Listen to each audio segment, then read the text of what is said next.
Hello, my sweet friend. It's Amanda, and I thought that I would read one of our favorite stories. You know, the one that we bonded over so many years ago. It was so obscure to think that someone actually knew what Redwall was when we first met. And I think we were both just as equally stunned. But I'm so happy that we met, because I can't imagine having a better friend than you. We've had so many adventures over the years, and we were both looking forward to finally seeing our favorite stories finally released on Netflix soon. I know that you loved when I would read to you long ago, so I thought I'd take you back to the beginning and read you our favorite story.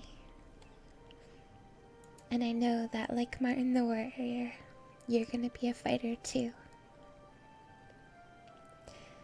So, I'll begin with Redwall. Who says that I am dead, knows not at all. I am, that is, two mice within Redwall. The warrior sleeps, twixt hall and cavern hole. I am, that is, take on my mighty role. Look for the sword in moonlight streaming forth, at night when day's first hour reflects the north. From o'er the threshold seek and you will see. I am, that is, my sword will wield for me. It was the start of the summer of late rose. Mossflower country simmered gently in a peaceful haze, bathing delicately at each dew-laden dawn, blossoming through high sunny moontides, languishing in each crimson-tinted twilight that heralded the soft darkness of June nights. Redwall stood foursquare along the marches of the old southern border, flanked on two sides by mossflower woods, shaded depths. The other half of the abbey overlooked undulating sweeps of meadowfield, its ancient gate facing the long dusty road on the western perimeter. From above it resembled some fabulous dusky jewel, fallen between a green mantle of light silk and dark velvet. The first mites had built the abbey of red sandstone quarried from pits many miles to the northeast. The abbey building was covered across its south face by that type of ivy known as Virginia creeper. The onset of autumn would turn the leaves into a cape of fiery hue, thus adding further glory to the name and the legend of Redwall Abbey. Book 1. The Wall. Matthias cut a comical little figure as he wobbled his way along the cloisters, with his large sandals flip-flopping and his tail peeping from beneath the baggy folds of the oversized novice's habit. He paused to gaze upwards at the cloudless blue sky and tripped over the enormous sandals. Hazelnuts scattered out upon the grass from the rush basket he was carrying. Unable to stop, he went tumbling cowl over tail. Bump! The young mouse squeaked in dismay. He rubbed tenderly his damp stubbed nose, while slowly taking stock of where he had landed, directly at the feet of Abbot Mortimer. Immediately Matthias scrambled to all fours, hastily trying to stuff nuts back into the basket as he muttered clumsily apologies, avoiding the stern gaze from his elder. Sorry, Father Abbot. I tripped, you see. Trod on my abbot. Father Abbot. Oh, dear, I mean. The Father Abbot blinked solemnly over the top of his glasses. Matthias, again. What a young buffoon of a mouse. Only the other day he had seen old brother Methuselah's whiskers by lighting candles. Oh, the elder's stern expression softened. He watched the little novice rolling about on the grass, grappling with large armfuls of the smooth hazelnuts, which constantly seemed to escape his grasp. Shaking his old grey head, yet trying to hide a smile, Abbot Mortimer bent and helped gather up the fallen nuts. "Oh, Matthias, my son," he said wearily. When will you learn to take life a little slower and walk with dignity and humility? How can you ever hope to be accepted as a mouse of Redwall, when you are always dashing about, grinning from whisker to tail like a mad rabbit? Matthias tossed the last of the hazelnuts back into the basket and stood awkwardly, shuffling his large sandals on the grass. How could he say aloud what was in his heart? The abbot put a paw around the young mouse's shoulder, sensing his secret yearnings.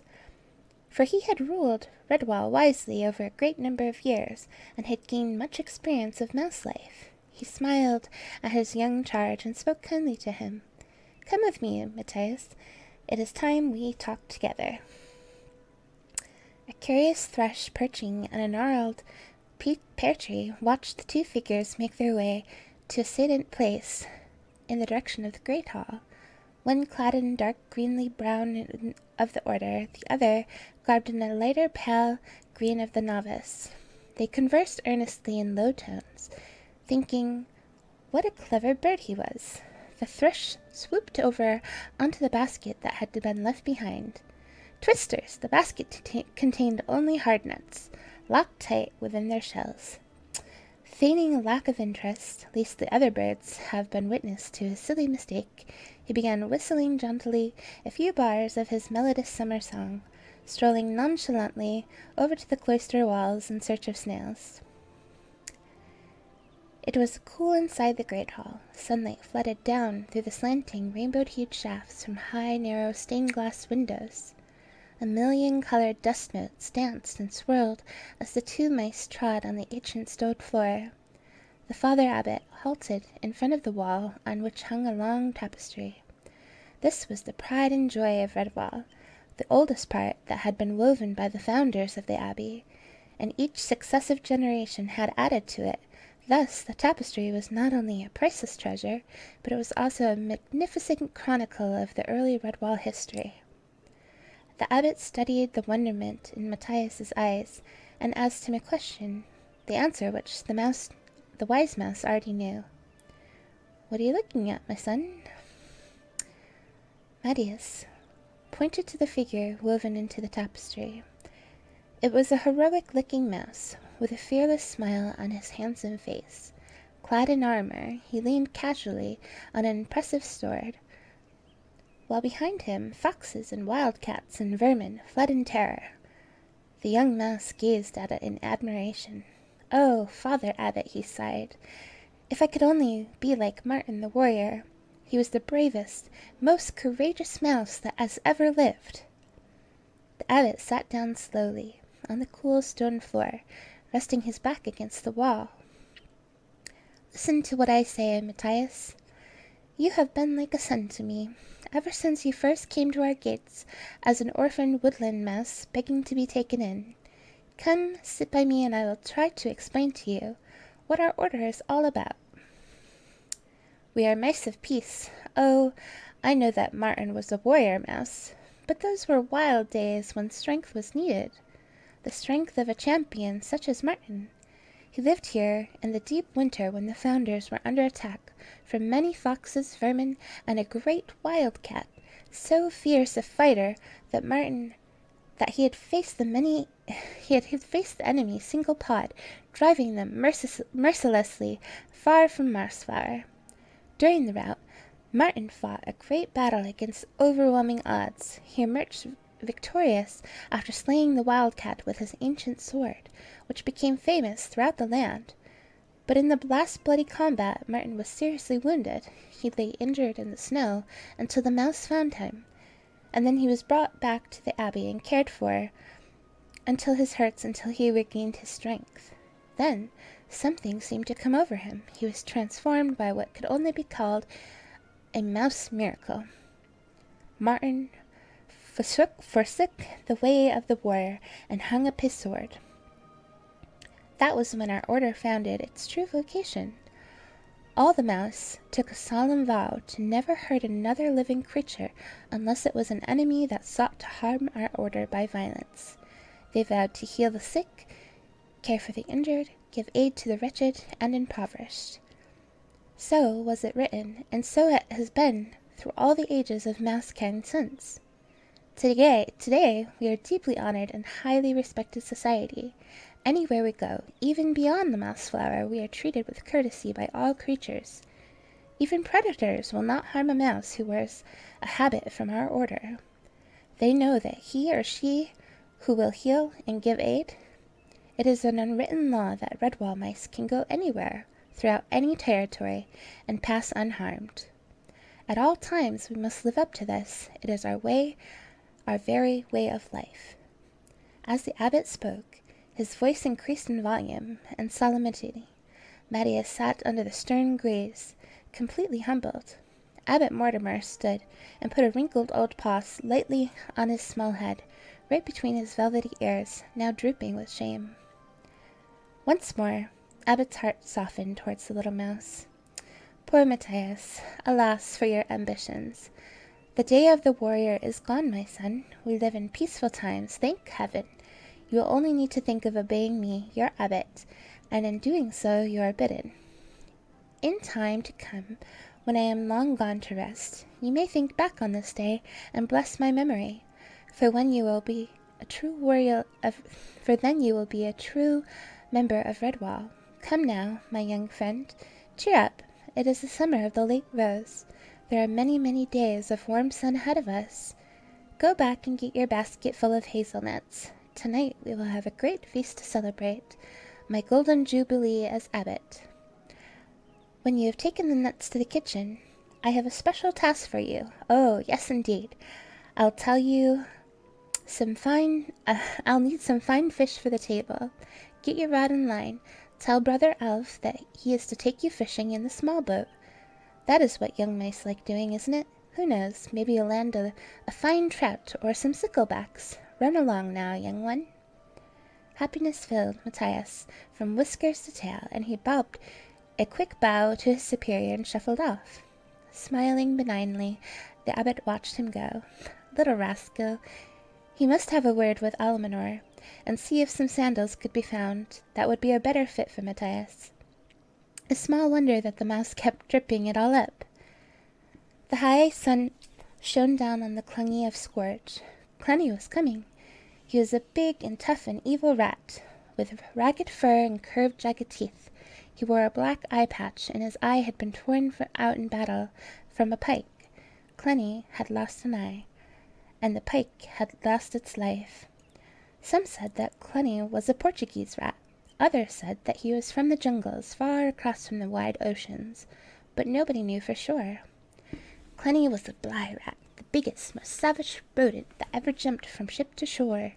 He was black and gray, and pink scars were all over his huge, sleek body, from the tip of his wet nose, up past the green and slitted eyes, across his mean, tattered ears, and down the length of his heavy, vermin-ridden back to the enormous whip-like tail which had earned him his title, Cluny the Scourge. Now he rode on the back of a hay wagon with his 500 followers, a mighty army of rats, sewer rats, tavern rats, water rats, dockside rats, Cluny's rats, an army fearing yet following him. Redtooth, his second in command, carried a long pole. This was Cluny's personal standard. The skull of a ferret was fixed at its top. Cluny had killed the ferret. He feared no living thing.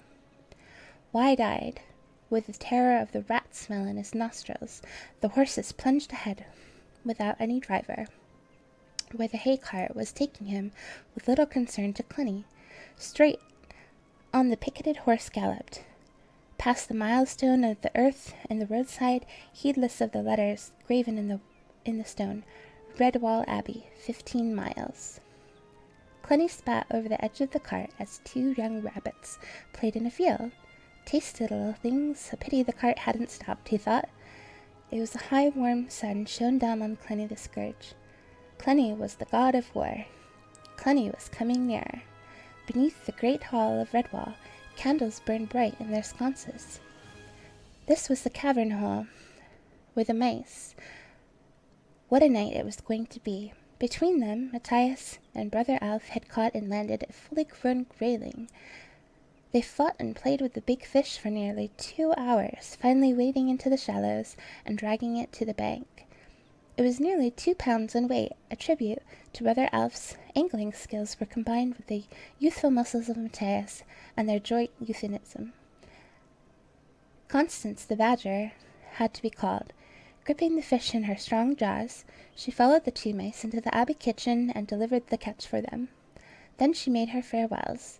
They would see her at the Jubilee feast that evening, along with many Mossflower residents who had been invited to share in the festivities. Brother Alf and Matthias stood proudly beside their catch amid the culinary hustle and bustle until they were noticed by Friar Hugo. Busy as he was, the enormously fat Hugo, who would have no other title but that of friar, stopped what he was doing, wiping perspiration from his brow with a dandelion that he held on with his tail. He waddled about inspecting the fish. Nice shiny scales, bright eyes, beautifully fresh. Friar Hugo smiled so joyfully that his face disappeared amid the deep dimples. He shook Alf by the paw and clapped Matthias heartily on the back, as he called them out between chuckles. "Bring the white gooseberry wine. Fetch me some roseberry. Thyme, beechnuts, honey. Quickly now. Quickly, my friends," he squeaked, waving the dandelion green with his tail. "I, Hugo, will create a grayling la Redwall as will melt in the mouth of mice. Fresh cream. I will need lots and lots of fresh cream. Bring some mint leaves, too." They had left Friar Hugo ranting, delirious with his joy, as they both went off to bathe and clean up, combing whiskers and curling tails, shining their noses, and the 101 other grooming tasks that Redwall mice always performed in preparation of an epic feast. The rafters of the cavern hall rang with an excited buzz and laughter as the assembled creatures, hedgehogs, moles, squirrels, woodland creatures, and mices of all kinds, field mice, hedge mice, dormice, and even a family of poor little church mice, kindly helpers scurried about, making everyone feel welcome. "Hello there, Mrs. Church Mouse. Sit down, the children. I'll get them some raspberry cordial." "Oh, why, thank you, Mr. Banquo. It is so nice to see you. How is your back? Better now? Good. Here, try a drop of this peach and elderberry brandy." Matthias's young head was in a whirl. He couldn't remember being so happy in all of his life. Winifred the otter nudged him. "I say, Matthias, where's the giant grayling that you and Alf hooked by the claw? I wish I could land a beauty like that. Nearly 2-pounder, wasn't it?" Matthias swelled with pride. Such praise from the champion fisher herself, an otter. Tim and Tess, the twin church mice babies, felt Matthias's strong muscles and giggled aloud in admiration. He helped them to serve 2 portions of apple and mint ice cream. Such nice little twins. Was it only 3 months ago that he had helped their sister Stephanie to get them over the tail rickets? Oh, how much they had grown! Abbot Mortimer sat in his carved willow chair, beaming thanks as one by one the new arrivals laid their simple homemade gifts at his feet: an acorn cut from the squirrel, fishbone combs from an otter, mossy bark sandals made by the moles, and many other fine presents, too many to mention. The abbot shook his head in amazement. Even more guests were arriving. He beckoned to Friar Hugo to his side, and whispered in confidence. Matthias could only hear snatches of the conversation. "Don't worry, Father Abbot. There will be enough for all. How are the cellar stocks, Hugo?" "Enough to flood the abbey pond, Father. And nuts, we mustn't run short of the nuts. You name them, and we've got them. Even candied chestnuts and acorn crunch. You could feed the district for a year. Dairy produce? Oh, that. We've got cheddar cheese that 4 badgers couldn't roll, plus 10 other varieties." Good. Thank you, Hugo. "Oh, we must thank Alf and young Matthias for that magnificent fish. What fine anglers they are. There's enough to keep the entire abbey going for a week. Excellent, mice. Well done." Matthias blushed to his tail's end. The otters! The otters! A loud, jolly cry came up as 3 otters in clown costumes came bounding in. Such acrobatics! They tumbled and balanced and gyrated, converting comically across the laden tabletops without upsetting as much as a single sultana. They ended up hanging from the rafters by a strand of ivy, to wild applause. Ambrose Spike, the hedgehog, did his party piece. He amazed everyone with his feats, and the eggs were taken from a squirrel's ear, and a young mouse's tail stood up and danced like a snake. Incredible vanishing shell trick was performed in front of the group of little harvest mice who kept squeaking, "He's got it hidden in his prickles." But had he? Ambrose made a few mysterious passes and produced the shell straight out of the mouth of an awestruck infant mouse. Was it magic? Of course it was! All the activity ceased, and the great Joseph bell tolled at 8 o'clock from the Abbey belfry. Silently, all the creatures filed to their allotted places. They stood reverently behind the seats with their heads lowered. Abbot Mortimer rose solemnly, spread his paws wide, encompassing the festival board, and said his grace. Fur and whisker, tooth and claw, all who enter by our door, nuts and herbs, leaves and fruits, berries, tubers, plants and roots, silverfish, whose life we take, only for a meal to make. This was followed by a loud and grateful Amen. There was a mass clattering of chairs, scraping of forms as everyone was seated.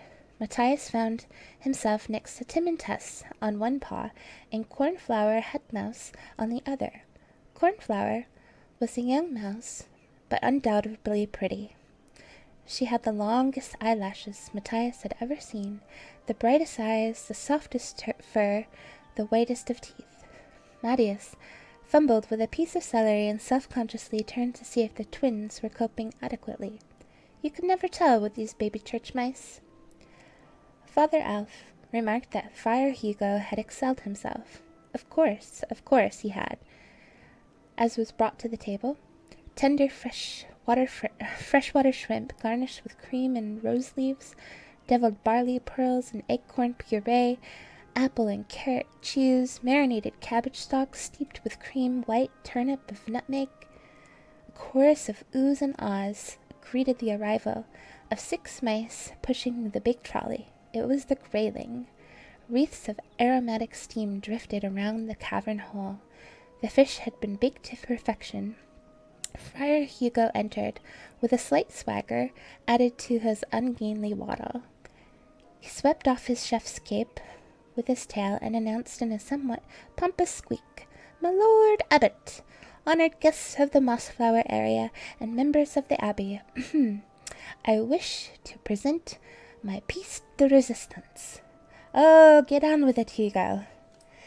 After some icy stirring about to detect the culprit, and many smothered sniggers from around the room, the fat little friar puffed himself up once more and declaimed fairly, "Grayling a la Redwall." Polite but eager applause rippled around Hugo as he sliced up the fish and placed the first steaming portion onto a platter. With suitable dignity he presented it to the abbot, who thanked him graciously. All eyes were on Father Abbot as he took the dainty fork loaded precariously with steaming fish. Carefully he transferred it from the plate to his mouth, chewing delicately, and his eyes turned upward when he closed them, whiskers a-twitch, jaws working steadily, munching away. His tails curled up, holding a napkin which neatly wiped his mouth. The abbot's eyes reopened, and he beamed like the sun on midsummer morn. "Quite wonderful, perfectly exquisite, Friar Hugo. You are truly a champion chef. Please serve our guests your masterwork." Any further speech was drowned out by hearty cheers. Cluny was in a foul temper. He snarled viciously.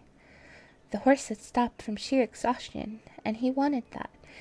Some inner devil persuaded him, and he had not reached his destination. Cluny's one eye slitted evilly. From the depths of the hay-cart, the rodents of the warlord's army watched their master. They knew him well enough to stay clear of him when he was in his present mood. He was violent and unpredictable. "Skullface!" he snapped. There was a rustle in the hay, and a villainous head popped up. "Aye, chief. Do you want me?" Clenny's powerful tail shot out and dragged the unfortunate forward. Skullface cringed as sharp, dirty claws dug into his fur. Clenny nodded to the horse. "Jump on that thing's back, sharpish. Give it a good bite. That'll get the lazy brute moving again." Skullface swallowed nervously and licked his lips. But chief, it might bite me back." Swish, crack, Clenny wielded his mighty tail as if it was a bullwhip. His victim screamed in pain as the scourge slashed his thin, bony back.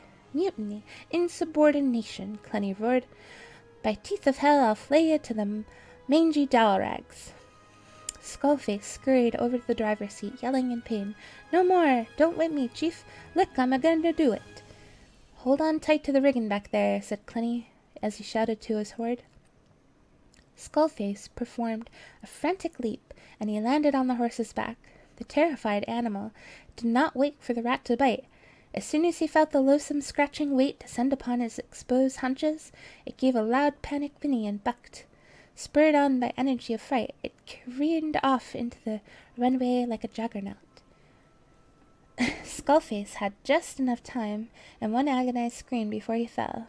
The iron-shod cartwheels rolled over him, and he laid in a red mist of death, the life ebbing from his broken body. The last thing he saw in the darkness claimed by him was the sneering visage of Clenny the Scourge, roaring from the jolting backboard. "Tell the devil Clenny sent you, Skullface." And they were on the move again. Clenny was getting nearer. Down in Cavern Hall, the great feast had slackened off. So had a lot of the belts. Redwall mice and their guests sat back reput. There was a great quantities of food that was still left uneaten.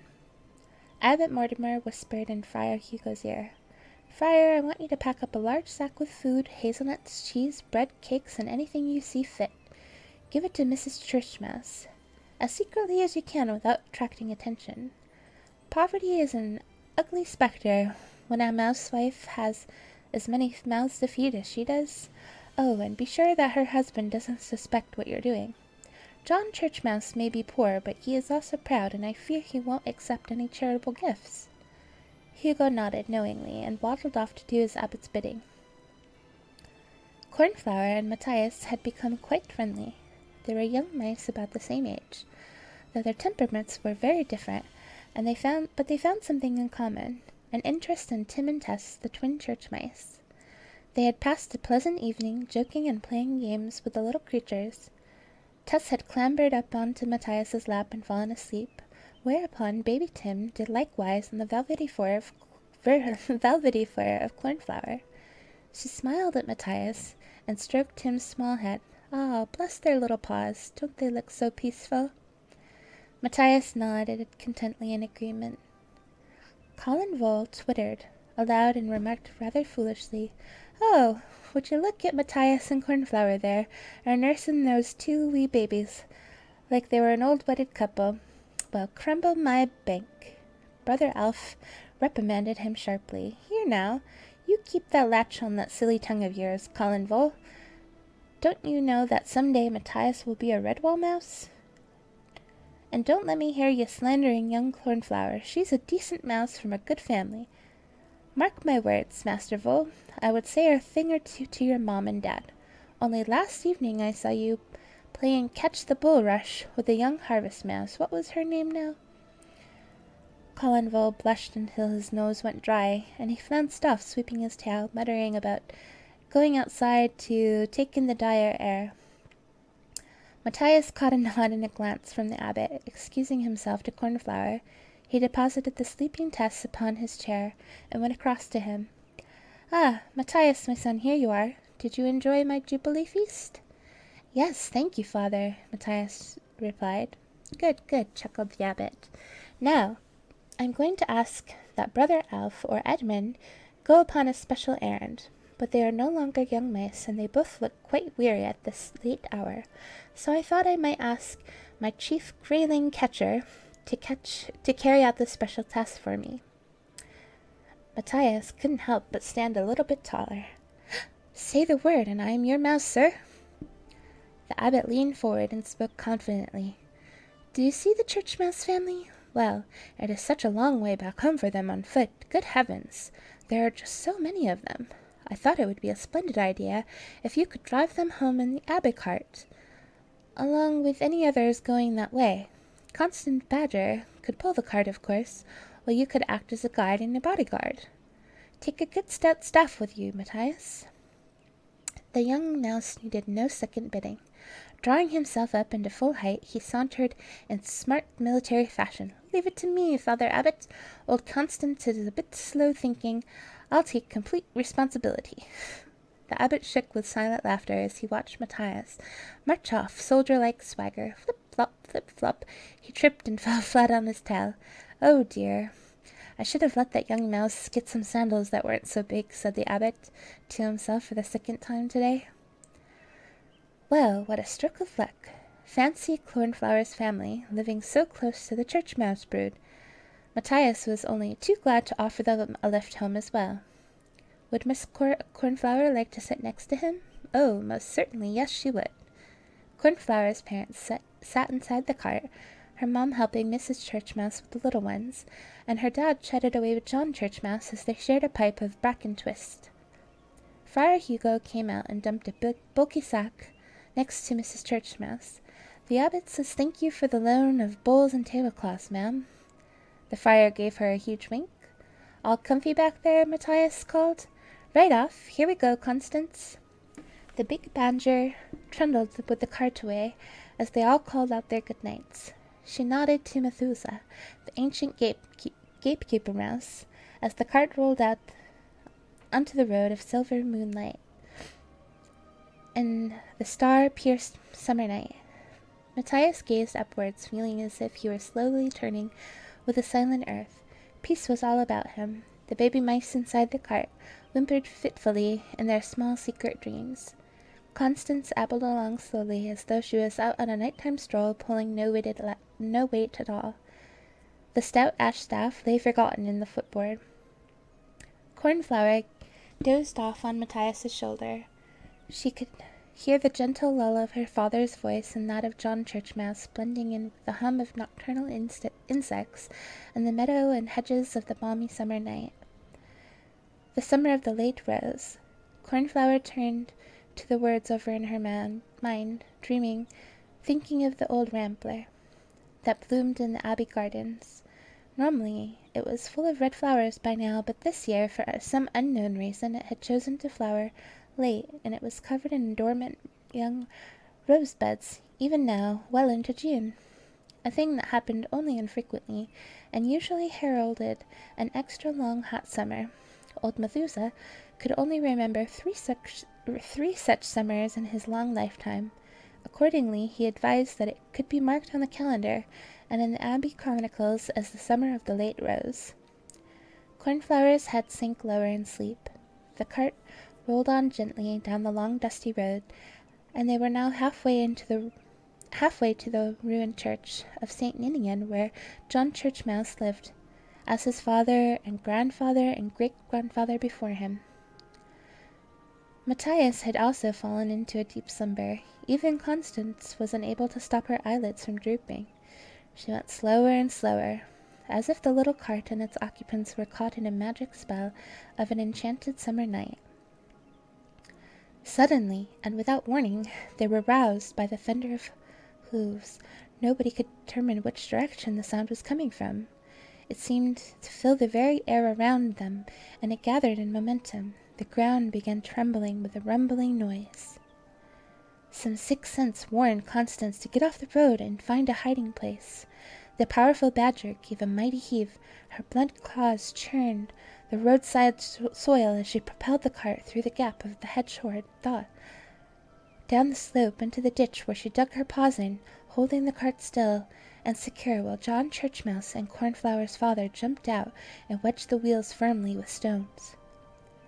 Matthias gasped with shock as the giant horse galloped past, its mane streaming out, its eyes rolling in panic. It was towing a hay cart, which bounced wildly from side to side.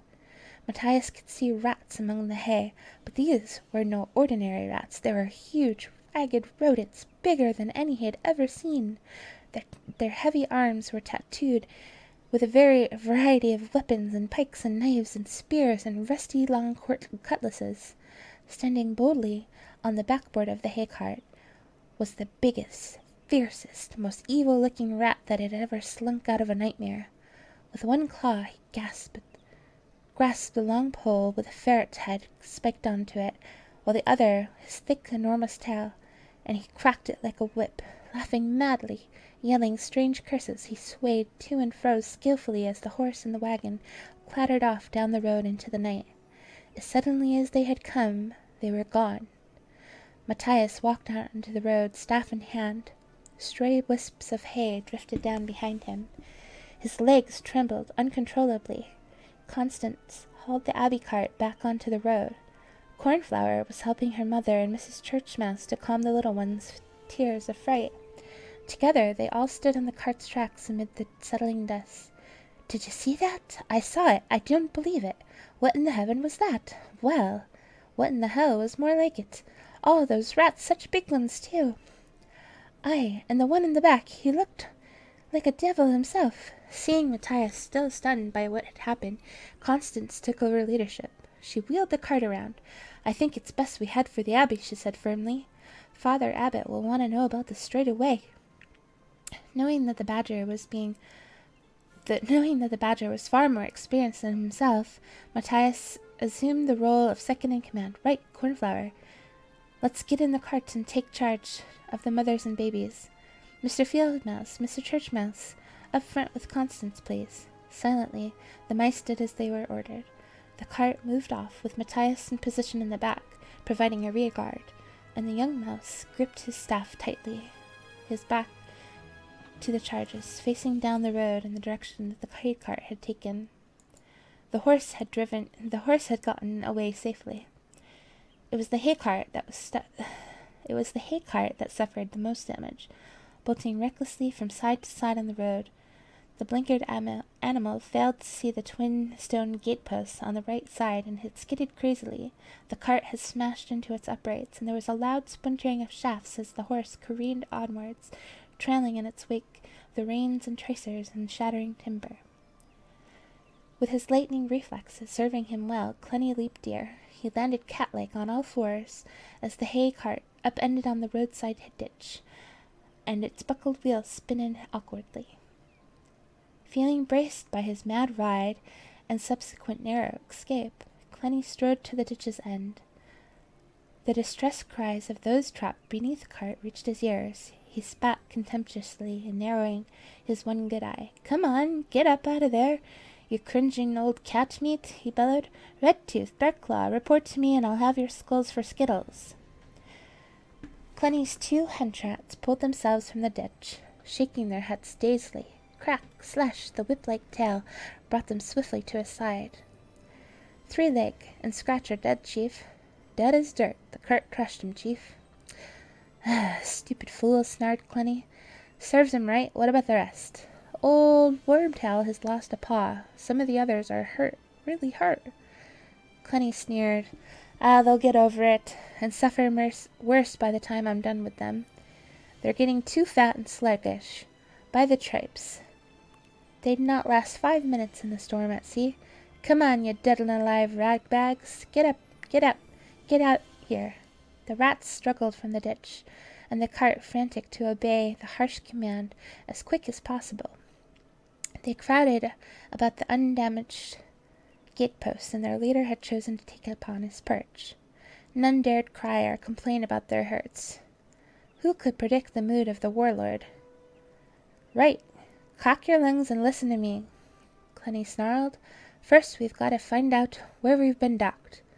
Let's take a bearing of this place." Redtooth held up a claw. "The Church of St. Nenarn. It says on the notice board over yonder." "Well, no matter," Clenny snapped. "That'll do as a berth till we find something better. Fangbarm, cheese thief. Here, Chief. Scout the area. See if you can find better lodging for us than this heap of rubble. Trail back to the west. I think we passed a big place on the way." "Aye, aye, Chief." Frogblood, Scumnose. Chief, they called. Take 50 soldiers and see if you can round up any rats who know the lay of the land. Get big, strong rats, and bring along any weasels and stoats and ferrets, too. They'll do in a pinch. Mind now, don't stand for arguments. Smash up their dens so they don't have any homes to worry about. And if they refuse to join up, then kill 'em and tell them that what you'll do. Understood? Ah, clear, Chief. Ragemere. Magfur, take 20 rats and forage for supplies. The rest of you, set up inside that church. Redtooth, Darkclaw, check the armor. See if there are things about that we can use as weapons. Iron spike railings, there are usually enough of them around a churchyard. Jump to it. Clenny had arrived. Matthias had never stayed up all night in all of his life, and he was just a little bit tired and strangely excited. Great events seemed to have been set in motion by his news. Immediately upon being informed of the hay-cart incident, the abbot had insisted upon calling a special council meeting of Redwall creatures. Once again, Cavern Hall was packed to the doors, but this time it was for the purpose very different from the feast. Constance and Matthias stood in the front of the council of elders. All about them was a hum of whispers and muttering. Abbot Mortimer called order by ringing a small bell. Pay attention, everyone. Constance and Matthias, could you please tell the council what you saw tonight on the road to St. Nannines? As clearly as they could, the badger and the young mouse related the incident of the rat-infested hay-cart. The council began questioning them. Rats, you say, Matthias? What type of rat? Inquired Sister Clements. Big ones, Matthias replied, though I'm afraid I couldn't say what kind they were, or where they had come from. What about you, Constance? Well, I remember my old granddad once knew a sea rat, she said. Going by his description, I'd say that's what they look like to me. And how would you know that they were these kinds of rats? Father Abbot asked. Well, I couldn't say for sure, Father Abbot, but there must have been hundreds of them. Matthias? Oh, yes, Father, and I would definitely agree with Constance. At least 400. Did you notice anything else about them, Constance? Indeed I did, Father Abbot. My badger senses told me right off that these were very bad and evil rats. The badger's statement caused an uproar and shouts of nonsense, pure speculation, and that's right, give a rat a bad name. Without even thinking, Matthias raised a paw and shouted aloud, Constance is right. I could feel it myself. There was one huge rat with a ferret's skull on a pole. I got a good look at him, and it was like seeing some horrible monster. In the silence that followed, the abbot rose and confronted Matthias. Stooping slightly, he stared into the young mouse's bright eyes. Think carefully, my son. Was this anything special that you noticed about this rat? Matthias thought for a moment, and everyone was watching him. Well, he was much bigger than the other, Father. What else? Think, Matthias. I remember. He only had one eye. Left or right? Left, I think. Yes, it was a left, Father. Now, can you recall anything about his tail? I certainly can, squeaked Matthias. It must have been the biggest and longest tail of any rat alive. He held it in his claws as if it was a whip. The abbot paced about, before turning to the assembly. Twice in my lifetime I have heard travelers speak of this rat. He bears the name that a fox would be afraid to whisper in the darkness of night. Cluny the Scourge. A deathly hush fell upon the creatures of Cavern Hall. Cluny the Scourge? Surely not. He was some kind of folk legend, a warning used by mothers when the youngsters were facetious and disobedient. Go to sleep, or Clenny will get you. Eat your dinner, or Clenny will come. Come in the assistant, or I'll tell Clenny. Most creatures didn't even know what Clenny was. He was just some sort of boogie that lived in bad dreams and dark corners of imagination. The silence was broken by scornful snorts and dismissive laughter. Furry elbows nudged downy ribs, and mice were beginning to smile from sheer relief. Clenny the Scourge indeed. Feeling slightly abashed, Constance and Matthias looked pleadingly to the abbot for their support.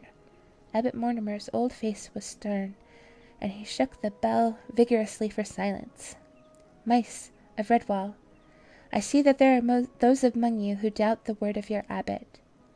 The quiet and authoritative words caused an embarrassed shuffle of the council elders. Brother Joseph stood and cleared his throat. Good Father Abbot, we all respect your word and look to you for guidance, but really, I mean... Sister Clement stood up, smiling. She spread her paws wide. Perhaps Clenny is coming to get us for staying up too late, she jested. A roar of laughter greeted the ironic words. Constance's back hairs bristled, and she gave an angry growl, followed by a fierce bark. The mice huddled together with fright. No one had ever seen a snarling, angry badger at a council meeting before.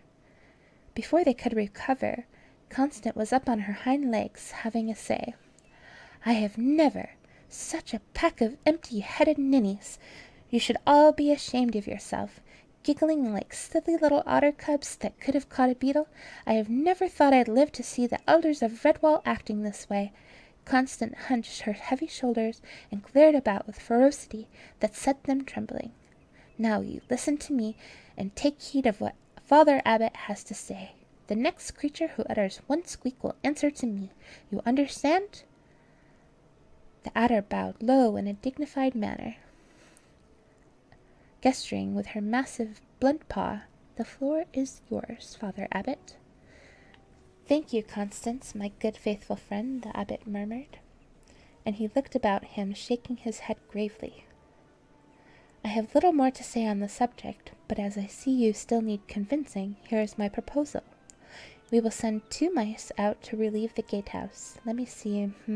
Yes, brothers Rufus and George. Would you kindly go and take over for Brother Matthias, will you? Please send him in here to Tell him to bring the Traveler's Record volumes, not the present issue, but the old editions which were used in past years. Rufus and George, both solid-looking, sensible mice, took their leave with a formal bow to the abbot. Through a high-slitted window, Matthias could see the rosy pink gold fingers of dawn stealing down the cavern hole as the candles began to flicker and smoke into snubs. All of the space of the night events had moved the festivities into a crisis, and he, Matthias, had taken a major role in both. First the big grayling, and then the sighting of the cart. Large happenings for such a small mouse.